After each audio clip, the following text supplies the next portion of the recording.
जैसा कि last episode में हमने देखा था कि सिटी लॉर्ड ने मिंग चुआन को एक फॉर्मेशन में ट्रैप करके उसे जान से मारने की कोशिश की, लेकिन शाओ और उन्होंने उस फॉर्मेशन को ब्रेक करने में मिंग चुआन की मदद की, जिसके चलते वो असासिन्स को खत्म करते हुए फॉर्मेशन से बाहर आ जाता है। मगर उस पर ब्लैक सैंड हेवन केव का जासूस होने का इल्जाम लगाया गया। वेल, ये जगह कौन सी है इसके बारे में तो मिंग चुआन को भी कोई आइडिया नहीं था। तभी वहाँ पर निंग एक पोर्टल ओपन करते हुए मिंग चुआन को बचा लेता है। उसने मिंग चुआन को विजन के जरिए शो कर दिया कि मिंग चुआन की मदर ब्लैक सैंड हेवन केव का हिस्सा थी। अब आगे तो इस एपिसोड की शुरुआत होती है शतरंज के दाव के साथ। कमांडर शाओ अपनी बाजी खेलते हुए सिटी लॉर्ड से पूछते हैं कि मिंग चुआन का सीक्रेट, आप कौन से सीक्रेट की बात कर रहे हो जो मुझे पता नहीं? मैं तो उस बंदे की रग रग से वाकिफ हूँ। अगर आप जानबूझकर मिंग चुआन को किसी जाल में फंसाना चाहते हो तो याद रखना मैं ऐसा बिल्कुल नहीं होने दूंगा। जो सुनकर सिटी लॉर्ड हंसते हुए कहने लगा कि भला मैं ऐसा क्यों करूँगा, चलो पहला तुम एक काम करो, मुझे इस बाजी में हरा के दिखाओ और फिर मैं मिंग चुआन का सीक्रेट तुम्हें बता दूंगा। जिस पर कमांडर शाओ कहने लगे कि सिटी लॉर्ड, आपने तो ऐसे कई दाव जीते हैं और उसी के साथ साथ ढेर सारा ट्रेजर भी, तो प्लीज मुझे आपके वो सारे ट्रेजर शो कीजिए। जिस पर सिटी लॉर्ड कहता है, तुम्हें तो ऑलरेडी सब कुछ पता है, मैं न जाने कितने ही सालों से यानहुआ सिटी का लॉर्ड हूँ। मैंने अपनी लाइफ टाइम में यानहुआ माउंटेन के 9 शतरंज के दाव को विटनेस किया था और वो पूरे 9 के 9 दाव मैंने ही जीते हैं। हमारे एंसेस्टर की पूरी लेगेसीज मेरे पास थी, मगर फिर मैंने उन्हें अथॉरिटीज के हवाले कर दिया और फिर तुम उन लेगेसीज को हासिल करने के लिए मेरे साथ शतरंज खेलने पहुंच गए। तुम्हें क्या लगा तुम मेरे खिलाफ खेल रहे हो? ना, तुम गलत हो, तुम मेरे नहीं बल्कि यानहुआ माउंटेन के खिलाफ खेल रहे हो। वैसे मैं तुमसे एक सवाल पूछना चाहता हूँ कि तुम ये सब क्या सोच के कर रहे थे? वेल, डीमन हंटर के इस चैप्टर का नाम था तुम्हारा दिमाग कहाँ पर है। वही दूसरी तरफ हम जिनियो और उसकी टीम को देख पाते हैं, वो पूरी सिटी में जगह जगह मिंग चुआन की तलाश कर रही थी। जनरल ली उसे बताते है कि निंग ने ही मिंग चुआन को गायब होने में मदद की। वो बंदा 2 साल पहले यानहुआ सिटी में आकर यहीं पर सेटल हो गया। उसने यूलान स्ट्रीट पर अपना फ्लावर्स का शॉप भी ओपन किया था और इसके अलावा हमारे पास निंग के बारे में और कोई इन्फॉर्मेशन नहीं। तो जीनियस से कहती है कि अगर मिंग चुआन को अरेस्ट करना है तो हमें जीनियस कल्टीवेटर्स की मदद लेनी पड़ेगी। तो जनरल ली उसे तुरंत इन जीनियस डिसाइपल्स के बारे में बताने लगा। वो कहता है कि 10वीं रैंकिंग पर है शांगुएंग और इस बंदे के पास लगभग 100 फॉर्म्स लेने की पावर है। पहला तो ये चुआन के साथ मिलकर मिंग चुआन को मारना चाहता था, मगर फिर ये खुद ही इमॉर्टल यान के हाथों मारा गया। वेल, ऐसा हमें लगा था, मगर ये बंदा थोड़ी देर में दोबारा से वापस आ गया। अब इसके पास कौन सी सीक्रेट पावर है ये फिलहाल तो हमें नहीं पता। वेल, ये दूसरा बंदा है टाइगर, ये जीनियस की लिस्ट में 9वें नंबर पर है। इस बंदे को लड़कियों के साथ टाइम बिताना काफी ज्यादा पसंद है। इसके और 2 साथी हैं, जिंगलिन और जिनहुआन। ये तो इससे भी ज्यादा अजीब है। जब हम उन्हें कैप्चर करने गए तब हमने देखा कि वो लोग तो कोई मंत्र पढ़ने में बिजी हैं। दरअसल वो अपनी मैजिकल पावर का यूज करते हुए मिंग चुआन का लोकेशन ढूंढने की कोशिश कर रहे थे। तो फिर हमने उन्हें रिचुअल के दरमियान ही उठा लिया, जिस पर जिन्यू कह रही थी कि इस ग्रुप में एक थर्की है और बाकी बचे 2 ढोंगी लोग हैं, तो हम इन पर भरोसा नहीं कर सकते। मिंग चुआन को पकड़ने के लिए हमें किसी पावरफुल और शातिर बंदे की तलाश है। तो ली तुरंत ही उसे प्रिंसेस शाओइंग और उसके भाई का फोटो दिखाने लगा। वो कह रहा था कि ये दोनों मिंग चुआन को पकड़वाने में हमारी मदद करने के लिए तैयार है। मगर जिन्यू को लग रहा था कि अगर यान फैमिली का यान शिटांग उनकी मदद करे तो ज्यादा बेहतर होगा। जिस पर जनरली कहता है, ना, ये तो इम्पॉसिबल है, क्योंकि जब हम यान फैमिली से मदद मांगने गए थे तो यान फैमिली के एल्डर ने सीधा तोफ की ऑर्डर कर दी ताकि वो हमें भून सके, इसलिए हमें वहाँ से खाली हाथ वापस आना पड़ा। जिस पर जिन्यू कहती, कोई बात नहीं, हम उन सारे जीनियस को हमारा साथ देने के लिए मजबूर कर देंगे। साथ ही साथ जनरल ली ने जिन्यू को बता दिया कि सिटी में चू फैमिली का लॉर्ड चू भी आ चुका है। जिस पर जिन्यू कहती, हाँ, शायद वो चुआन की मौत का बदला लेने आया होगा, हमें बस केयरफुल रहना होगा कि वो बंदा मिंग चुआन तक पहुंचने न पाए। अब वहाँ के रूम में एंटर करते ही जिन्यू वहाँ पर सिटी लॉर्ड के वफादार नौकर चांगशी को देख पाती है। वो उसे थोड़ी सरप्राइज होकर पूछने लगी कि चांगशी, तुम यहाँ पर क्या कर रहे हो? इन जीनियस के साथ मिलकर मिंग चुआन को पकड़ने का काम हमारे यूशन वे के गार्ड्स को मिला था, इसलिए तुम हमारे मिशन में इंटरफेयर नहीं कर सकते। जिस पर चांगशी कहता है, ऑफ कोर्स, लेकिन अब प्लान बदल चुका है। सिटी लॉर्ड चाहते हैं कि मैं इस मिशन को पूरा करूं, तो अब जिन्यू को भी उसकी बात माननी पड़ी। अब चांगशी सभी जीनियस से कहने लगा कि जैसा आप सभी को पता ही होगा कि ब्लैक सैंड हेवन केव हमारे यानहुआ माउंटेन का कट्टर दुश्मन है और अब उनके 2 जासूस हमारे यानहुआ माउंटेन में घुस चुके हैं, जिसके चलते हमने ट्रायल्स में कुछ बदलाव कर दिए। वेल, यहाँ पर हमने एक और राउंड ऐड कर दिया है जो भी इन जासूसों को खत्म करे जाएगा उसे यानहुआ माउंटेन का सेंट बनने के लिए डायरेक्ट एंट्री मिलेगी। जिसके बाद वो मिंग चुआन और निंग का फोटो उन्हें दिखा देता है, जिससे सभी लोग काफी ज्यादा शॉक हो गए थे। चांगशी कहता है कि तुम लोग इन्हें ऑन दी स्पॉट खत्म भी कर सकते हो या फिर कैप्चर भी कर सकते हो, मगर इन्हें कैप्चर करने से ज्यादा आसान था इन्हें मारना। वहीं दूसरी तरफ निंग मिंग चुआन को बता रहा था कि तुम्हारी मदर हमारे ब्लैक सैंड हेवन केव की होली सेंटेंस थी, तो उस हिसाब से तुम हो हमारे ब्लैक सैंड हेवन केव के ग्रैंड चाइल्ड। जो सुनते ही मिंग चुआन ने अपनी तलवार सीधा उस बंदे के गले पर पॉइंट कर दी। वो निंग से कहता है कि मेरे साथ ये फालतू गेम्स मत खेलो, तुम्हें क्या लगा मैं तुम्हारी बातों पर यकीन कर लूंगा। तो निंग मिंग चुआन को बताने लगा कि लगभग 18 साल पहले सेंटेंस एक सफर पर गई थी और फिर वो अचानक से ही गायब हो गई। हमारे सेक्ट ने अपने कई सारे जीनियस डिसाइपल्स को उन्हें ढूंढने में लगा दिया और तब हमें पता चला कि सेंटेंस हमारी हाइशा टेरिटरी छोड़कर ग्रेट जाओ डायनेस्टी जा चुकी है।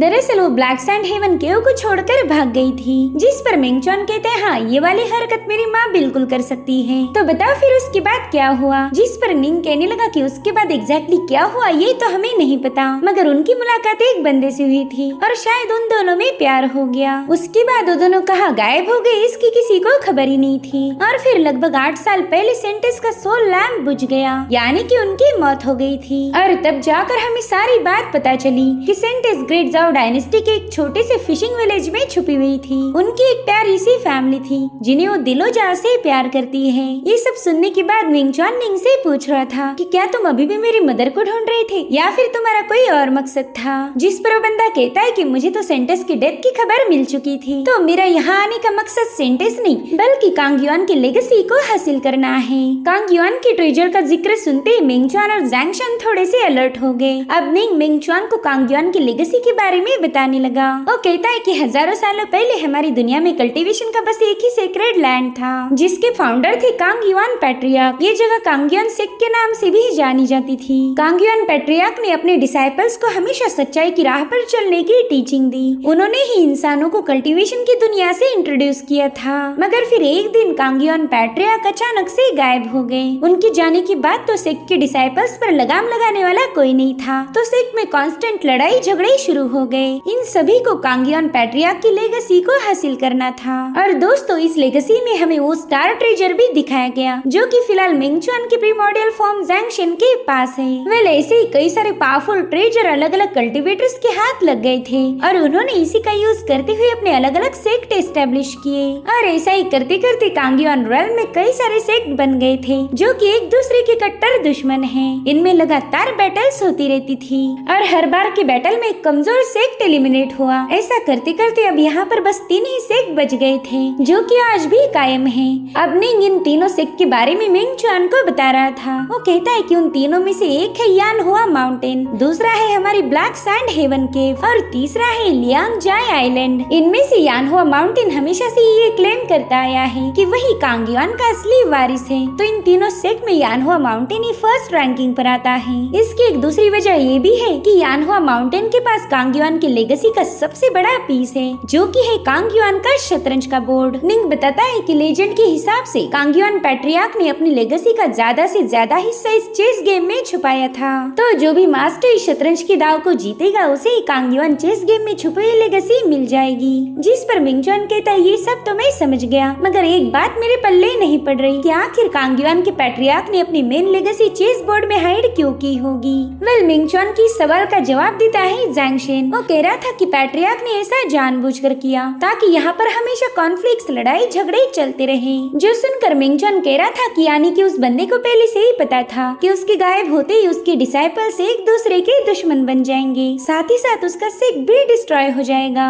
मगर फिर भी उसने उनके झगड़े अवॉइड करने की बजाय अपनी लेगेसी के जरिए और सुलगा दिए। तो ज़ैंग शन कहते हैं मेरे दोस्त यहाँ पर तुम गलत हो। दरअसल पैट्रियार्क को पता था कि ये लोग अलग हो जाएंगे और अगर ट्रेजर या फिर उसकी जो भी कोई लेगेसी थी अगर वो आसानी से इनके हाथ लग गई फिर ये लोग कभी आपस में कम्पीट नहीं करेंगे। पैट्रियार्क चाहते थे कि ये लोग खुद को पावरफुल बनाएं, इतना पावरफुल कि अपने अपोनेंट को तगड़ी टक्कर दे पाए, और देखो उनका ये प्लान कामयाब हो गया। उनकी इस लेगेसी को हासिल करने के लिए न जाने कितने सारे लेजेंडरी कल्टीवेटर्स उभर कर आए। इधर मिंग चुआन निंग से पूछता है कि तुम्हारा टारगेट कांग युआन की लेगेसी को हासिल करना है, क्यों सही कहा ना मैंने। जिस पर निंग कहते हैं ना मैं तो बस इस लेगेसी के खोए हुए पीस को ढूंढ रहा हूँ। दरअसल एक बार एक चेस मास्टर ने शतरंज की दाव को जीता था, मगर उसे उसके हिस्से की लेगेसी नहीं दी गई। बाद में पता चला कि उसे लेगेसी तो मिल गई थी, मगर उसने उसे छुपा दिया। तो जब हमारे ब्लैक सैंड हेवन केव को इस लॉस्ट पीस के बारे में पता चला तो उन्होंने अपने फ्लावर सीड्स ग्रेट जाओ डायनेस्टी में भेज दिए। दरअसल ब्लैक सैंड हेवन केव अपने डिसाइपल्स को फ्लावर सीड के नाम से पुकारती थी। जब मैं 9 साल का था उसी वक्त मैंने अपना घर छोड़कर ग्रेट जाओ डायनेस्टी में कदम रखा। मैं लगभग 10 सालों से ग्रेट जाओ डायनेस्टी के कई शहरों में रह चुका हूँ। मैंने यहाँ की सारी भाषाएं, लोगों का नेचर स्टडी किया और आज तक कभी किसी को मुझ पर शक नहीं हुआ कि मेरी रियल पहचान क्या है। और देखो फाइनली मुझे यानहुआ सिटी में आने का मौका मिला। मैंने दिन रात एक करके इस सिटी का चप्पा चप्पा छान मारा और फाइनली मुझे उस लेगेसी के हाइडिंग प्लेस के बारे में पता चला। तो इस बार मैं जरूर से उस लॉस्ट पीस को हासिल करके ब्लैक सैंड हेवन केव वापिस चला जाऊंगा। जिस पर मिंगचुआन कहता है कि यानहुआ सिटी एकदम ठीक यानहुआ माउंटेन के नाक के नीचे है। तो फिर यहाँ के लोगों को लेगेसी की हिडन लोकेशन के बारे में पता ना हो, ऐसा हो नहीं सकता। इसीलिए मेरे भाई जरा अपने दिमाग का यूज कर, तुझे वो लेगेसी कभी मिल नहीं सकती। जिस पर निंग कहता है ना, इस लेगेसी के बारे में किसी को पता नहीं, हमारे सेक्ट के होली मास्टर ही बस उस हिडन लोकेशन के बारे में जानते हैं। तो मिंगचुआन से कंफ्यूज होकर पूछने लगा कि अगर तुम बस लेगेसी के पीछे थे तो फिर तुमने मेरी जान क्यों बचाई। जिस पर निंग जवाब देते हुए कहने लगा कि मैं तो तुमसे बात भी नहीं करने वाला था, लेकिन यानहुआ माउंटेन और ब्लैक सैंड हेवन केव की दुश्मनी अलग ही लेवल पर पहुंच चुकी है। साथ ही साथ उन्हें ये भी पता चल गया कि तुम हमारे केव से बिलोंग करते हो। तो मैं जानता था वो तुम्हें बिल्कुल भी बर्दाश्त नहीं करेंगे, इसलिए मैंने तुम्हारी जान बचाई। भले ही तुम्हारा हमारी केव के साथ डायरेक्ट कनेक्शन नहीं है, मगर तुम हमारी होली सेंटेस के बेटे हो। जिसके बाद वो मिंगचुआन के सामने नील करते हुए कहने लगा कि बस एक बार ये लेगेसी हमारे हाथ लग जाए, फिर मैं चाहता हूँ कि आप भी मेरे साथ ब्लैक सैंड हेवन केव चलिए। इधर मिंगचुआन काफी ज्यादा कंफ्यूज था, उसे समझ नहीं आ रहा था कि ये बंदा वाकई उसे बचाना चाहता है या फिर उसे डिस्ट्रॉय करना चाहता है। वहीं पर जैंगशन मिंगचुआन से कह रहा था कि मुझे तो इस हाइशा केव में जाने का आइडिया काफी ज्यादा पसंद आया। जिस पर मिंगचुआन कह रहा था कि अगर ये सो कॉल्ड हाइशा केव इतनी ज्यादा महान है तो फिर मेरी माँ वहाँ से भाग क्यों गई थी। जिसके बाद वो निंग से पूछने लगा कि क्या तुम्हें पूरा यकीन है कि कांगियोन की लेगेसी अभी भी इस सिटी में है। जिस पर वो बंदा कहता है कि हमारे होली मास्टर के पास डिवाइन विजन की पावर है, वो उन चीजों को देख सकते हैं जो हमारी समझ से परे हो। तो मैंने उनसे इस लेगेसी का लोकेशन कंफर्म किया था और मुझे उन पर पूरा यकीन है। उन्होंने मुझे बताया था कि ये लेगेसी यूलान स्ट्रीट के एंड में गड़ी हुई है। अब अगले सीन में हमें जीनियस की मीटिंग दिखाई जाती है, जहाँ पर शाओविंग को तो चांगशी का ऑफर बहुत ज्यादा बढ़िया लगा। वो कह रही थी कि अगर मैंने उस मिंगचुआन नाम की जासूस को दबोच लिया तो मेरी जगह कंफर्म हो जाएगी, फिर तो मुझे सेंट बनने से कोई रोक नहीं सकता। जो सुनते ही लिनक्यू उस पर चिल्लाने लगी। वो कह रही थी कि मिंगचुआन कोई जासूस नहीं है, इसलिए तुम जबान संभाल कर बात करो। उसका गुस्सा देखकर शाओविंग भी उस पर भड़क गई। वो कह रही थी कि वैसे भी पिछली बार का हमारा हिसाब बाकी है, तो क्यों ना आज यहीं पर उस बैटल को शुरू किया जाए। इन दोनों को गुस्से में देखकर यान उन्हें समझाने पहुंच गया। वो कह रहा था हसीनाओ प्लीज अपने गुस्से पर थोड़ा सा काबू रखो। जिस पर ये दोनों से एक साथ ही कहती कि दफा हो जाओ। जो सुनते ही यान चुपचाप से साइड में हट गया। वेल इन हसीनाओं के झगड़ों से दूर रहना ही उसके लिए बेटर था। वहीं पर चांगशी सबको बताने लगता है कि मिंगचुआन और उस फूल वाले निंग को कैप्चर करना ही आपका टारगेट होगा। निंग ब्लैक सैंड हेवन केव का जासूस है, ये बात तो कंफर्म्ड हो चुकी है और उसके खिलाफ हमें एक सॉलिड सबूत भी मिल गया। और रही बात मिंगचुआन की, तो अभी तक उसका गुनाह साबित नहीं हुआ और ना ही हमारे पास कोई सबूत है जो कि बात प्रूफ कर दे कि मिंगचुआन जासूस है। जो सुनते ही शांगुएंग कह रहा था कि अरे तुमने तो फॉर्मेशन ब्रेक होते ही मिंगचुआन पर जासूस होने का इल्जाम लगाया और अब तुम खुद की ही बात से मुकर रहे हो। जिस पर चांगशी जवाब देते हुए कहने लगा कि मिंगचुआन के खिलाफ हमें सॉलिड सबूत मिल चुके हैं, लेकिन हमारा यानहुआ माउंटेन टैलेंट की कद्र करता है। अगर मिंगचुआन निंग को छोड़कर हमारे पास वापिस आता है तो हम भी उसकी जासूस होने की बात को भूल कर उसे माफ कर देंगे। तो यानजिन उससे पूछता है कि बताओ फिर मिंगचुआन को वापिस कैसे लाया जाए। जिस पर चांगशी ने जवाब दिया कि मिंगचुआन को उस जासूस निंग को खत्म करना पड़ेगा। अगर मिंगचुआन उस निंग को मार दे तो हम उसे वापिस एंट्री देंगे। उसी वक्त शांगुएंग पूछता है कि अगर मिंगचुआन ने उस बंदे को मारने से मना किया तो फिर क्या होगा। जिस पर चांगशी कहता है फिर तो तुम लोग उन दोनों को एक साथ ही खत्म कर देना। उन दोनों को मारने वाले दो लोगों को सेंट बनने का डायरेक्ट मौका मिलेगा। वहीं दूसरी तरफ मिंगचुआन निंग को फॉलो करते हुए आगे बढ़ रहा था, मगर उसे अभी भी इस निंग पर पूरा भरोसा नहीं था और ये बात जैंगशन भी अच्छे से जानता है। इसलिए मिंगचुआन से पूछने लगा कि तुम्हें एग्जैक्टली किस बात पर यकीन नहीं हो रहा, इस बंदे ने जो लेगेसी की बात की थी उस पे या फिर तुम्हारी मदर हाइशा केव की सदस्य थी इस पर। तो मिंगचुआन कहता है कि मुझे इसकी किसी भी बात पर भरोसा भरोसा नहीं हो रहा। मुझे तो इस बात पर रत्ती भर भी भरोसा नहीं हो रहा कि मेरी माँ इसके ब्लैक सैंड हेवन केव की साइंटिस्ट थी। और अगर इसकी बात सच है तो क्या फिर मेरे फादर को इस बारे में पता नहीं था कि मेरी माँ उनके दुश्मन सेक्ट से बिलोंग करती है? सच बताओ तो मैं अब काफी ज्यादा कंफ्यूज हो चुका हूँ। पता नहीं मेरी माँ ने ऐसे कितने सारे सीक्रेट छुपा के रखे हैं। वो अब भागते हुए निंग से उसकी ब्लैक सैंड हेवन केव यानी कि हाइशा केव के बारे में पूछने लगा कि आखिर वो जगह है कैसी, क्या वो बहुत ज्यादा खूबसूरत है? जिस पर निंग कहता है, प्रिंस हम सभी को फ्लावर सीड के नाम से जाना जाता है। वेल ऐसा इसलिए क्योंकि हमारी हाइशा केव में फूल नहीं खिलते, वहाँ पर बस कभी न खत्म होने वाला रेगिस्तान है और हमारे जैसी फ्लावर सीड्स का काम है हाइशा केव में बाहर लाना। जो सुनकर मिंगचॉन कहता है, अच्छा शायद इसी वजह से मेरी माँ तुम्हारी केव छोड़कर भाग गई होंगी। उन्हें तो ऐसी बंजर जगह बिल्कुल भी पसंद नहीं थी। तो निंग मिंगचॉन से उसकी मदर के बारे में पूछने लगा कि एग्जैक्टली वो कैसी पर्सन थी। जिस पर मिंगचॉन बताता है कि अरे मेरी माँ की हरकतें बिल्कुल बच्चों वाली थी। उन्हें तो मुझे चिढ़ाने में बहुत ज्यादा मजा आता था। वो तो बस हर वक्त मेरे साथ टाइम पास करना पसंद करती थी। मतलब उनका नेचर भी थोड़ा सा चिपकू टाइप का था। और सबसे इम्पोर्टेंट बात तो ये है कि उन्हें खाना बनाना नहीं आता था। खाना बनाने का काम तो हमेशा मेरे फादर किया करते थे। सच बताओ तो मैंने मेरी माँ जैसी गैर जिम्मेदार माँ कभी नहीं देखी थी। जिस पर निंग कहते हैं, प्रिंस आप यहाँ पर गलत हो। होली सेंटेंस तो हमारे हाइशा केव में काफी ज्यादा फेमस है। लोग कहते हैं कि वो एक बहुत ही जिम्मेदार और नेक दिल पर्सन थी। अब ये लोग छुपते छुपाते यानहुआ सिटी में पहुँच गए। निंग मिंगचॉन को बता रहा था कि यहाँ से 2 गलियाँ छोड़कर यूलान स्ट्रीट जाने का एक सीक्रेट पैसेज है, तो वहाँ तक जाने में हमें मुश्किलें आ सकती हैं। जिसके बाद ये दोनों भी उस पैसेज की तरफ रवाना हो गए। अभी दोनों आगे बढ़ ही रहे थे कि तभी यानजिन ने सीधे मिंगचॉन पर छलांग लगा दी।